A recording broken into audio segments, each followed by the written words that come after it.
Well, we're doing something today which is extremely important in my view, and I think for others. Because the question is, we're living in a society in which art as such in particular really has no place in human life, essentially. It's not there, and we have junk entertainment instead of real insight. The key issue here is that in classical artistic composition, music most notably for our purposes here, that mankind's relationship to reality is located in what are called classical art, forms of classical art. And this is what our whole culture, if it's going to be worth anything, is going to do. We have to define the area of the imagination, and to see in this area of the imagination as a background, to tame all the practical things we do on the basis of what we can assume the future will be.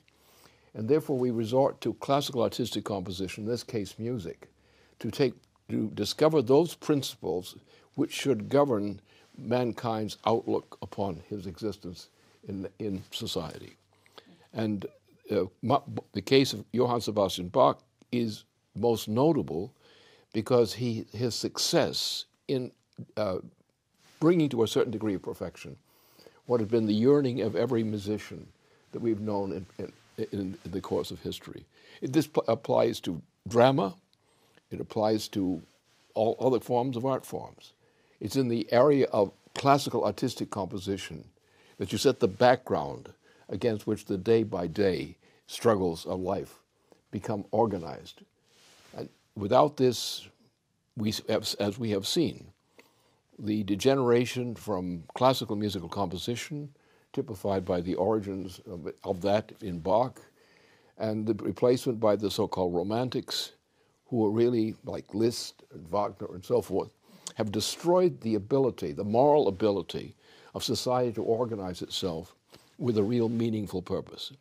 And it was what we came to do, which I had some hand in pushing because I recognized this, the domain of the imagination, but the domain of the creative imagination, which when you set things to music or classical musical composition, you are doing the normal thing. You're going into the domain of the imagination, like the classical stage and so forth.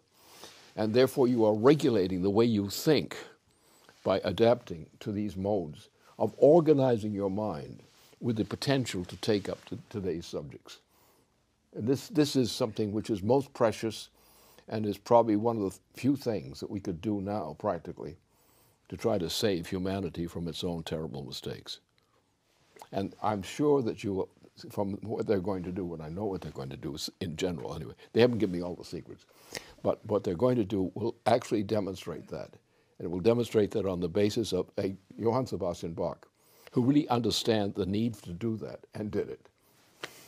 Yes, I'll just make one or two very brief remarks in an introduction, because I think you've pretty much said what needs to be said to set us up. But one thing I just wanted to tell people about is a conference that occurred in New York City this past weekend. It was sponsored by the Schiller Institute and EIR. And the topic of the conference was a new paradigm for civilization, how to save civilization and to save mankind.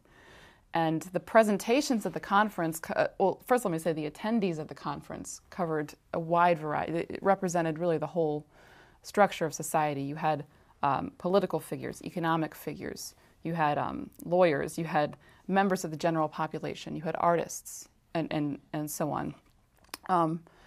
The topics of presentation covered things such as the immediate threat of thermonuclear war we face, the immediate threat of hyperinflation, covering regions of the world where there is an alternative solution.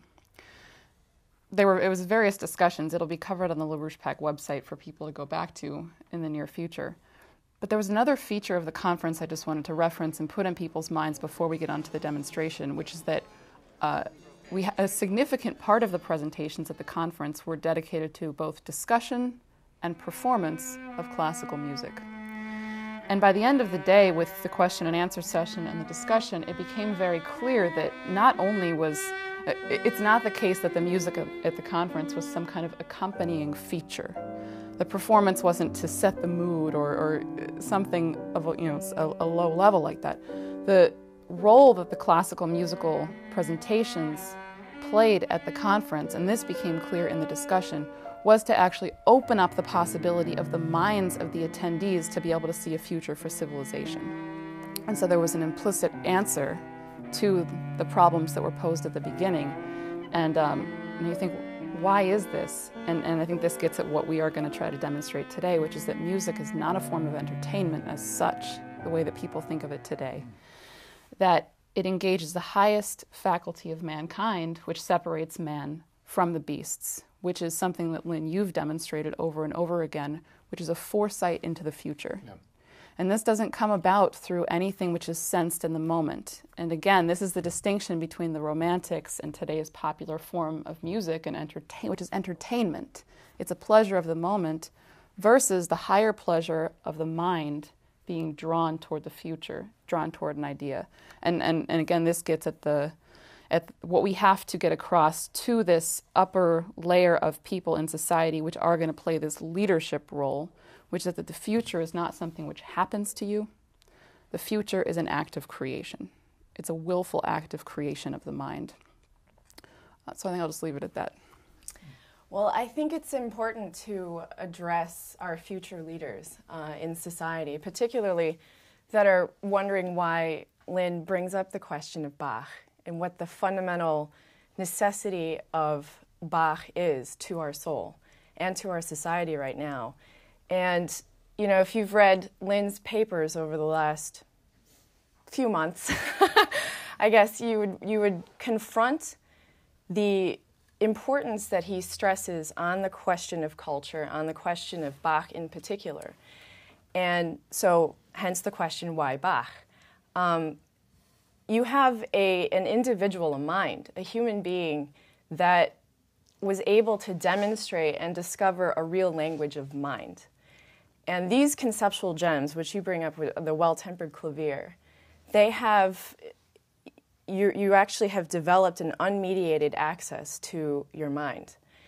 And what that generates is a fundamental metaphor for the highest levels of optimism.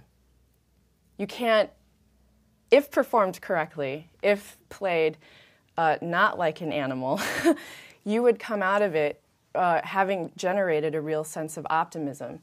And through a real rigorous process of confronting challenges and resolving those challenges within a conceptual whole. Because what do you usually do when you are optimistic? You think about the future. You think about what you're about to do. Not reflecting and analyzing what you have done, but you're propelled into the future. You're inspired to think, okay, what's my next goal? What's my next mission? And so in addressing people in society, what people are confronting right now in society it could be horrific if you have no sense of what a solution could be. And if people are committed to fighting the noise and chaos in society, the challenges that are presented by hyperinflation, a potential hyperinflationary blowout, or potential thermonuclear war that could occur and be detonated in the Middle East, you must turn to Bach.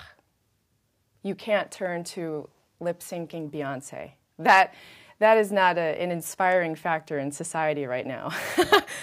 So the key issue is, if you've become committed to taking on the challenges of society, then you cannot avoid the tensions of reality.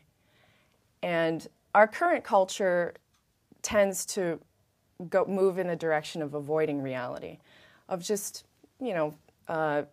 passing over it, becoming entertained, but avoiding the tension when a true challenge is presented. And that's the culture that we get, is the go-along to get-along culture. And this is the role that Bach plays, which strengthens the courage for you to be able to confront those challenges and resolve them. Mm-hmm. So what I'd like to do is to give you a taste of Bach. That would be most appropriate, I think.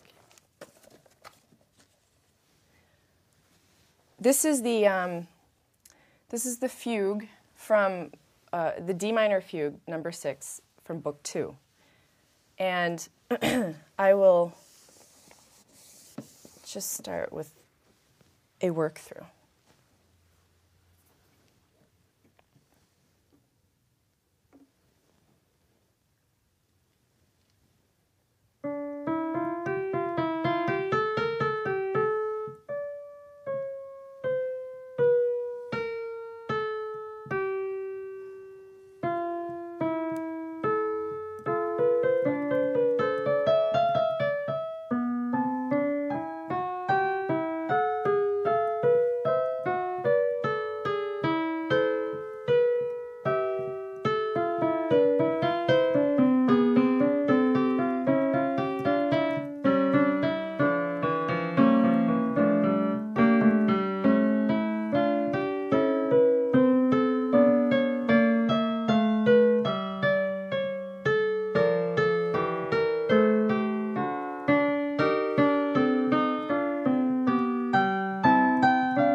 So,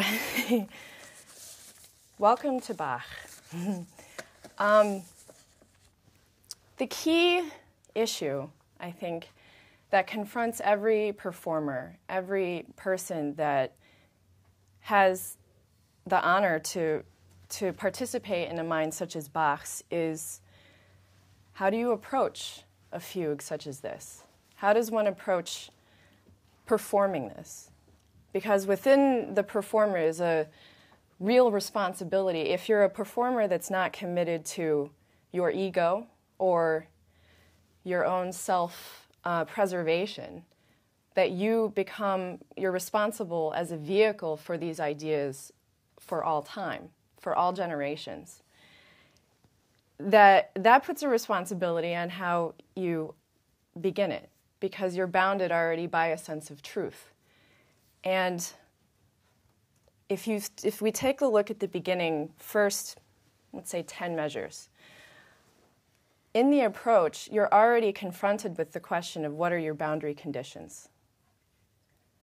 Because in that sense, you have Bach, you have to, in a sense, a good axiom to start with is that you can trust Bach. Bach is a trustworthy mind. So in placing all the trust in Bach, you realize that what he's generated is a self-sufficient, thoroughly composed idea, which that's the foundation of your boundary condition from the beginning.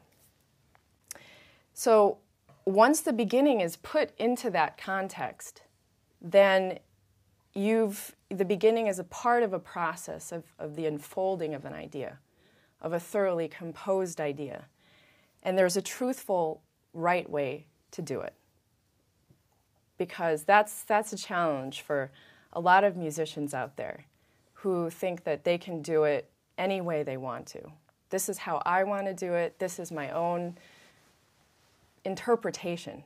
That's what we've gotten into society with very talented people out there that have submitted themselves to a sense of interpretation rather than a more profound state of mind and sense of responsibility, which is that vehicle. You submit yourself to the responsibility of being the vehicle for the conceptual idea that's already been set for you.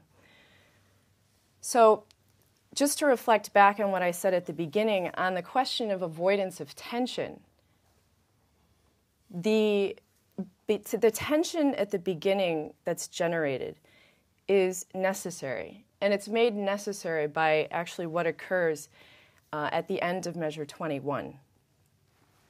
And it's necessary to do it this way, particularly because one gains an insight into the identity of the whole composition. That's your metric, because you've developed an insight, one into Bach's mind.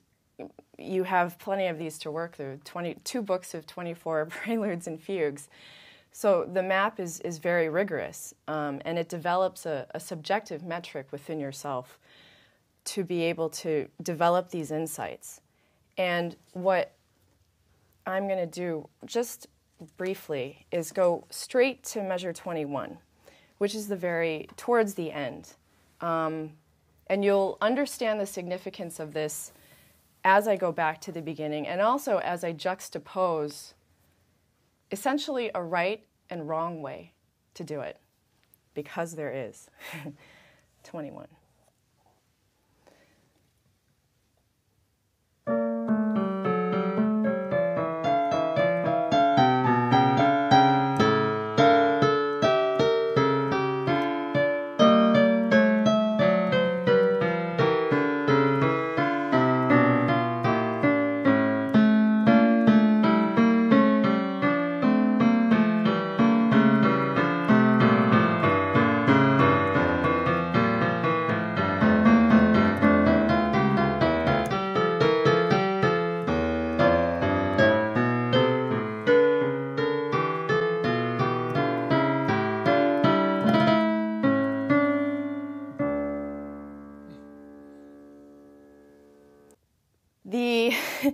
The interesting challenge, this is the fun part when you can imitate somebody like Glenn Gould, because he's a fun character to imitate. Not too much, because you'll get confused. Now, if I were to just play,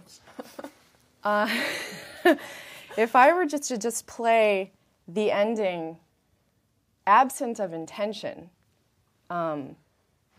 because the real question we're thinking about is the future and what propels us, what creates and generates the optimism that gives you the passion to think about the future. And there are wrong ways to play it, and this is definitely one example.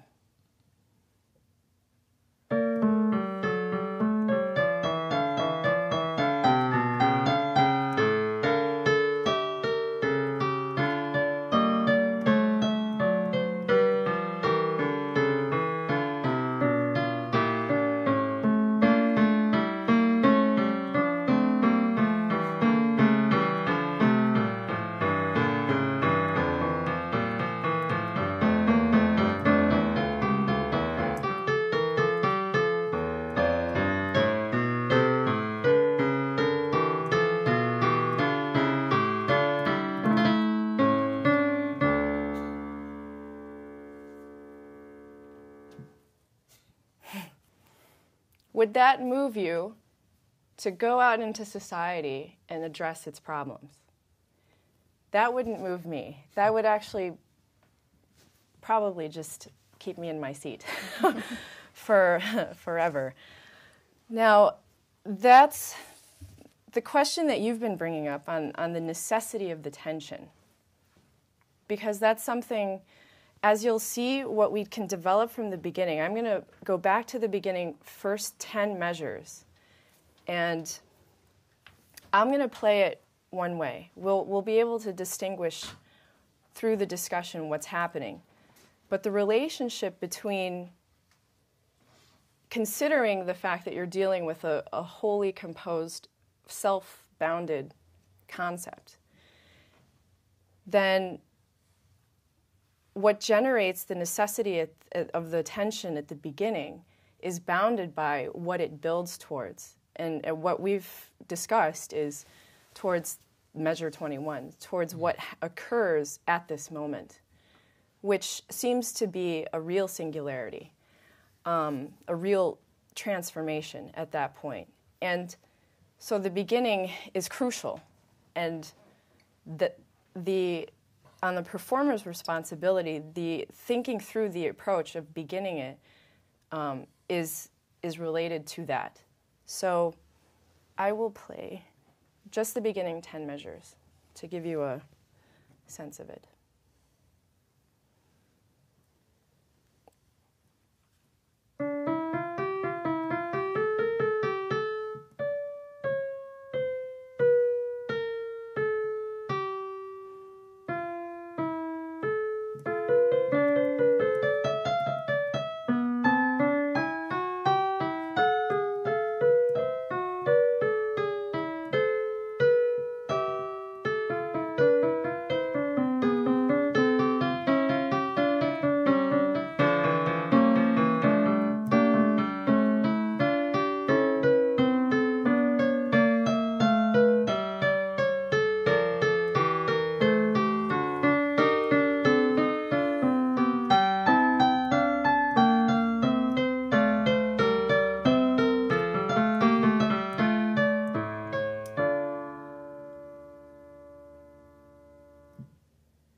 I'll have you judge for yourself which, if that was the right or wrong way. That's the basic structure. Now, what happens when you introduce mind, which is what we are? We're not our corporal being. Each one of us is a self-sufficient mind. And once you've created those good axioms from the standpoint of Bach, how you utter it from the beginning changes completely the method that you use to unfold the idea. So I will introduce Bach.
Now, this beginning becomes absolutely necessary for, and the responsibility of generating this building tension, which Bach is a master of suspension.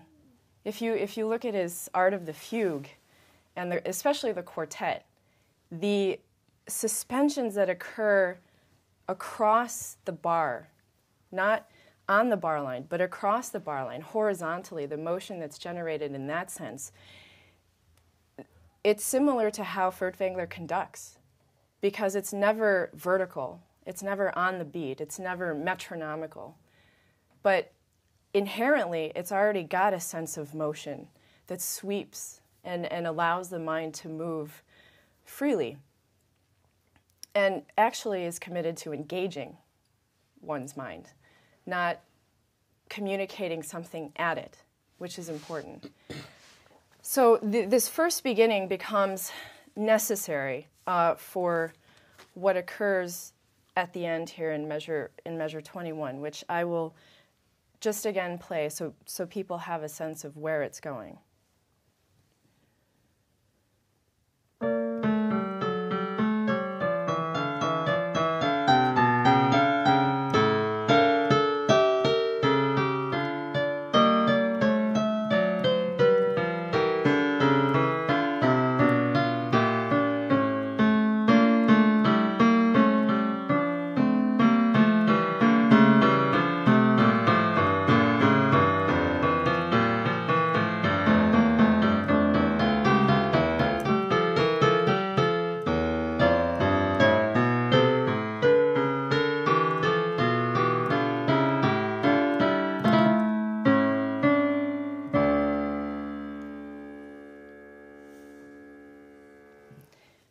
Yes.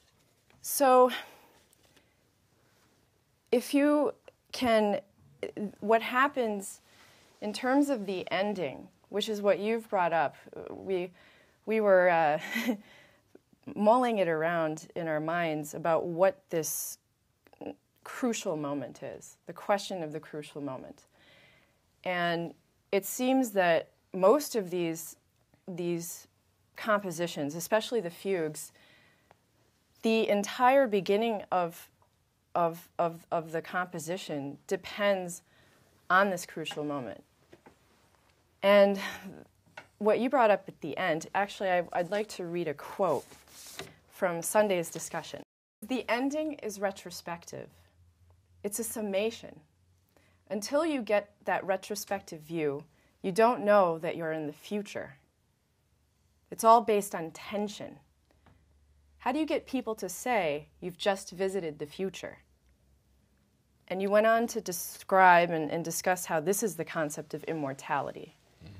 Because that's what's lacking in most people in society, is their own sense of significance in society, what they can do. And because of the lack of leadership, because of the quote-unquote leadership we have in there, that's being stifled and operated upon. And this is the method by which we have a capability to access the best ideas of human history that give us the strength and courage, as I said before, to confront those realities. So in terms of the beginning, and also what occurs at this crucial moment, which our hypothesis at this point is towards the end of measure 21, when everything that's gone before finally, in a compact way, as like you said, a summation, completely changes what had occurred from the beginning.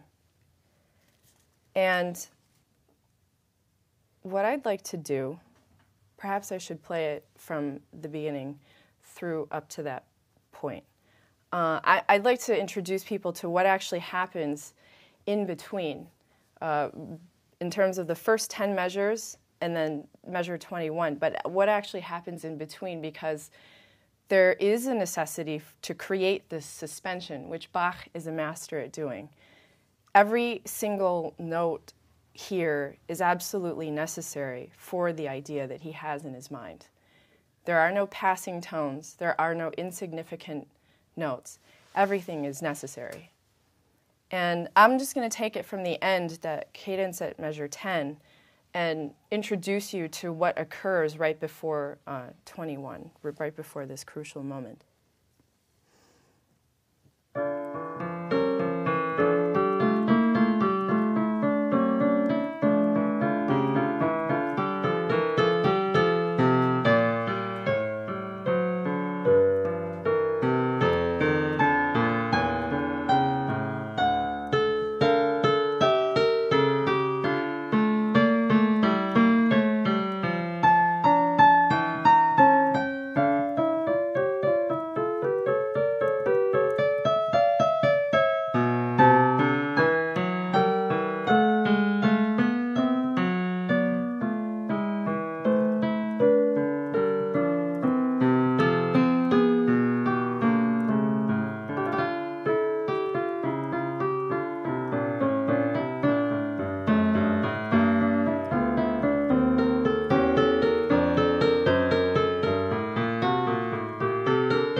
So, we've probably heard something that reoccurs throughout the entire fugue. And everything that I've chosen to do in terms of an articulated sense, a change in color, a stealing of time within the phrase, is because of my hypothesis is because it's subordinated and submitted to that intent by Bach. As a whole, what you've got from the beginning to end, but having developed an insight approximating how he would want this to be uttered and, fighting for that. Because it's never the question of you're going to get the absolute truth. You're never going to get the absolute answer. But you're always fighting for the perfection of intention. Because this is always what struck me about something you said. It's not the perfection of technique. It's the perfection of your intention. And that's what's valuable in society. That's what's valuable among all of us, is that we're fighting to always become better so that we're more capable of leading society. And that's the question of leadership that we brought up from the beginning, that Megan brought up in the beginning. So I think we can come back to it if as the discussion ensues. But one thing I just wanted to point out, when you play the two different ways of playing the phrase at the beginning and then also the ending, I think one thing people should just take note of is that the difference is very clear. It's as if it's two different phrases, even though you are playing the same notes. Mm-hmm. And I think people should really think about that. What's making the difference? What's hearing the difference? Because there's no difference in the sounds per se. Right. And I think the fact that maybe you want to play it, just maybe the opening two measures or something in a minute, but the fact that you can hear a clear distinction between the two different ways of playing it should point out to you that this can't be heard by the ears. This is only heard by the ears of the mind. Right, and if music were just a science of sounds, then that question is already irrelevant. The fact that you have created the conditions where there is a right and wrong way to do it implies that there's something much more to these compositions than what most people think. If the beginning, I could play the very beginning just entrance. The first two measures, maybe. Sure. I'll do it this way.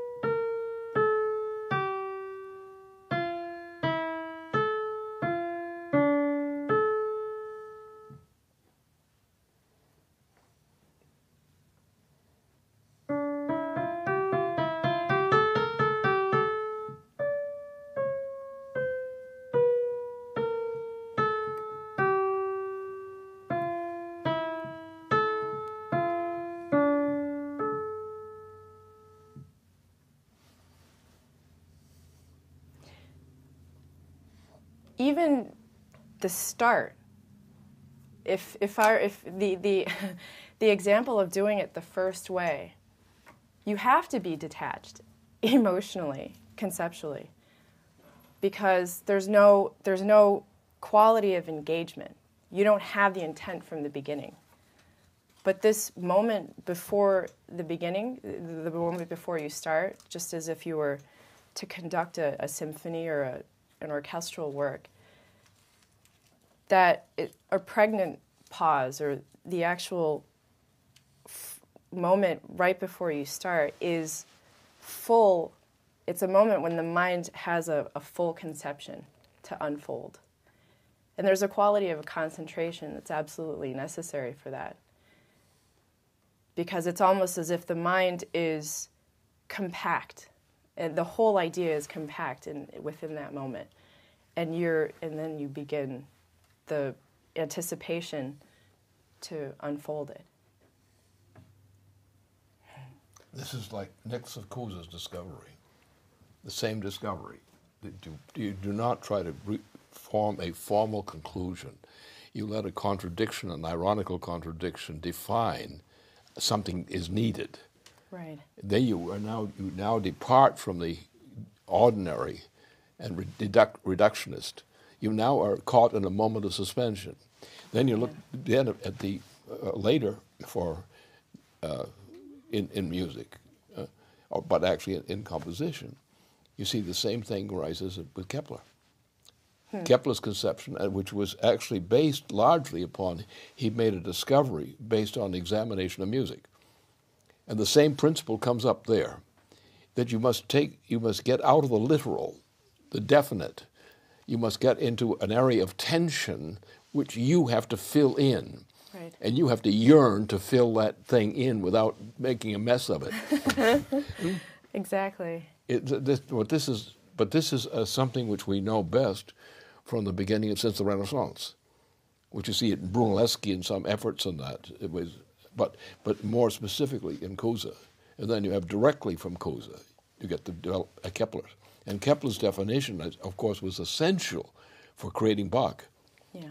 It crosses the same thing from the Bach family, which dates from the time of the existence of Kepler into Bach himself. So there's a continuity of the Renaissance principle, which we can use, and we find we need it because we have a vacuum in our lives. We have to fill up those vacuums, and therefore we are tormented to solve this riddle. Yeah, it's true. But I think this goes to what you always point to: is what's the source of scientific discovery, which is also what's the source of the platform for the successful survival of the human species on this planet and beyond. Well, it's not rooted in deduction. It's not rooted where anybody today thinks it is. It's not rooted in where the positivists said it was, which is the deduction from the observation. It's always the future. Yes, it's rooted in what you just described, this sense of suspension and being drawn towards something, the sensing of the presence of something. That's where the mind lives. And when people are reductionist, they're dead. They may not know it. It may come to them later. But somewhere in the course of their life, they'll say, my life has gone dead. My life doesn't mean anything anymore. I'm bored by what I do. Huh? And that's the kind of culture you're living in today, is a bored culture which leads to a self-destructive culture. If you can't enjoy life, at least enjoy pain. That's exactly what happens. All popular entertainment today is enjoy pain. Yeah. The liberating experience of experiencing pain. Right. And experiencing something ugly now becomes something attractive, because otherwise it's all boredom. And you torture yourself. You do things to yourself. You cause pain to yourself in order to stop from being bored. You do things that are self-destructive. And in this, what is required is to force the mind to go outside the literal and to go into something which is the future. And it has to have an actual future significance, because otherwise it's a trick. It doesn't mean anything. It has to have a future. Right. And it has to have a passion, an arising passion built on this idea of approaching the future. And that's the problem of the culture today. Right. It seems like these, especially, we'll take this fugue as an example, that you have a condensed metaphor because we do need to recruit and develop people quickly to be able to address the problems that we're facing in society. These are, to me, the most condensed metaphors for that, where you have a fundamental confrontation of a challenge and drawing out that challenge finally to not a sense of resolution, but a sense of reaffirmation of the fact that you have the capability of taking that on and that you're propelling yourself into the future. And I think that's the quest towards the crucial moment, and the responsibility on how to unfold that has to be demonstrated. It can't be, like you said, you take yourself out of the literal and you move into the domain of the imagination, which is where essentially the future lives for you? Because that's what carries you forward. I think it's the passion which is inspired in you by that experience, the experience of participating in a classical culture, the pleasure and the joy associated with that moment of discovery of the very last note. And I think this fugue is really wonderful because the very last note is a unison. It's just one note. Everything that's just happened to you has somehow all condensed into one note. And now that, which is exactly this idea of beyond the literal, now that one note means everything that you've just experienced over the course of the entire composition. And it's the joy associated with that. If we had this in our political leadership in society, if you have this attachment to this sense of joy, this sense of creativity, then we wouldn't have what we're facing today, which is where people say, what you're proposing is impossible. People think anti-creatively. It's what you said, their joy is not in the creative process, which betrays the presence of this oligarchical principle. It's because it's an evil society. And the point, pain is gratifying because it proves to you that society is evil. We have the two Renaissances. We have the original Renaissance, and then we have the end of the period of religious warfare, long religious warfare. And these were the two breaking points in history that are most crucial. You have this terrible period after the Renaissance, and this long period of religious warfare. Then you have a break with that. 1648. Yeah, and that's the beginning of the modern society. And Bach Bach family was living over this approximately a century as a musical family, and so therefore naturally would come from that background, the attempt to.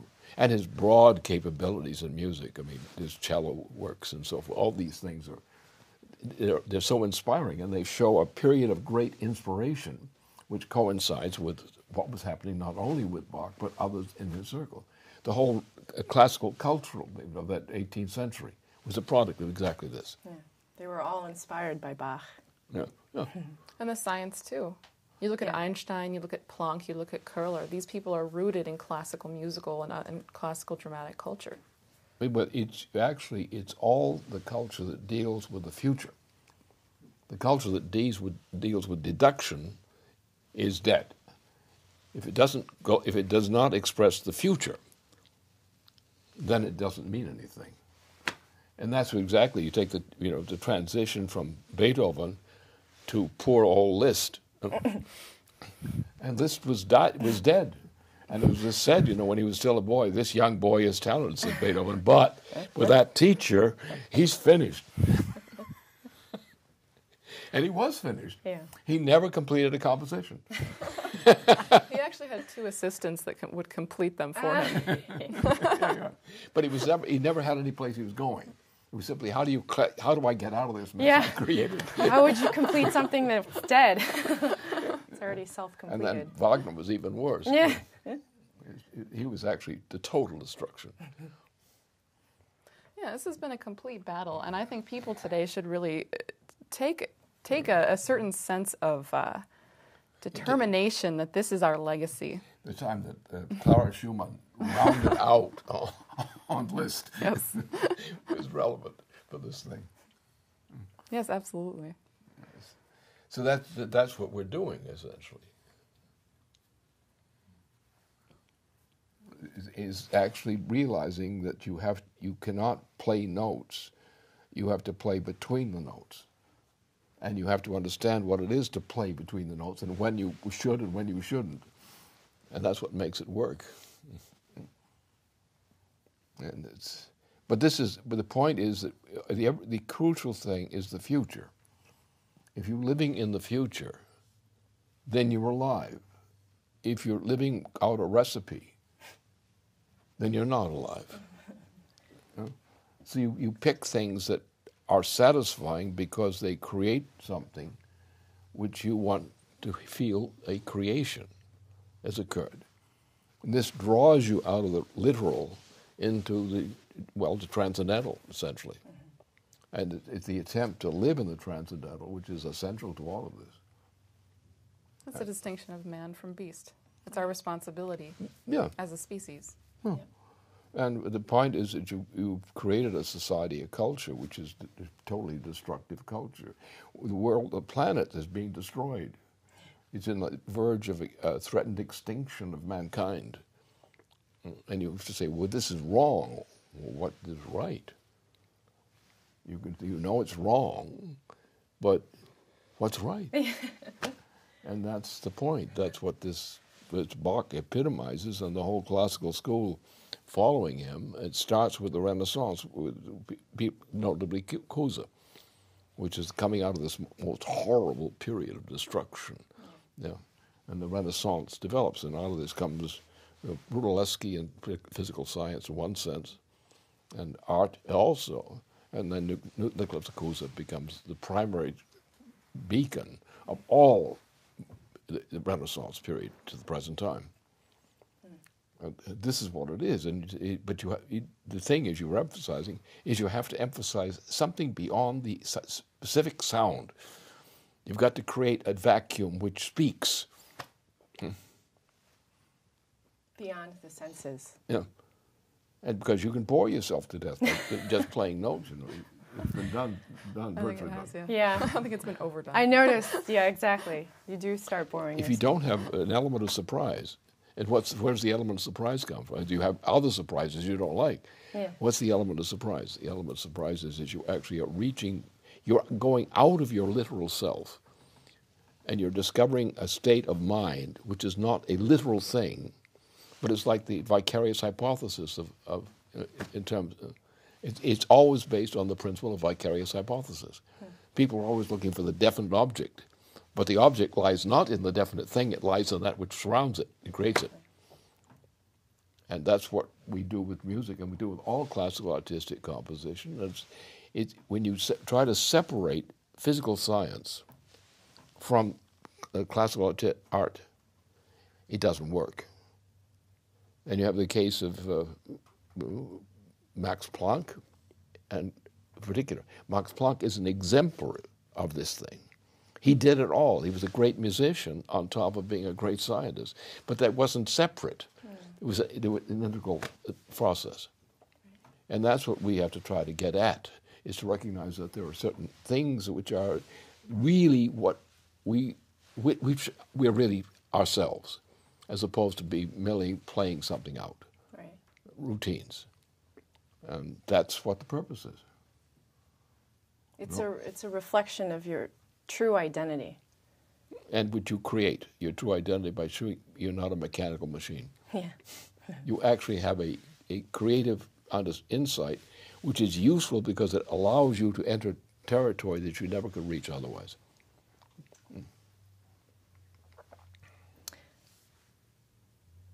I think it would be appropriate to introduce this again.